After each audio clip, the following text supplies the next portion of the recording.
Hello everyone, এই দেখো এই মেয়ে দুটো না আমার খুব বেশি ভালো কাস্টমার, ঠিক আছে?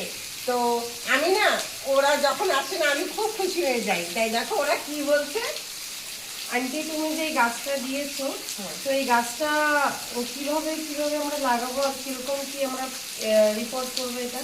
হ্যাঁ ঠিক আছে, তা আমি বলছি দেখো এই যে গাছের ডালটা আছে না, এটা হচ্ছে নাক চম্পা, ঠিক আছে? তো নাক চম্পাটা আমি এই দেখো এইখান থেকে এরকম ভেঙে নিলাম। তো তো দেখবে এখান থেকে এই দেখো সাদা সাদা একটা রস পড়ছে না, একটা লিকুইড পড়বে। যত সময় না এই লিকুইডটা যদি যত সময় এই লিকুইড থাকবে না, তত সময় যদি লাগাও অনেক সময় গাছটা ফাঙ্গাস হতে পারে। তার জন্য তোমরা কি করবে, 3-4 দিন এইভাবে কিছুটা গাছের পাতা ফেলে দিয়ে এইভাবে ঘরে নিয়ে কোনো ছায়া জায়গায় এইভাবে রেখে দেবে, ঠিক আছে?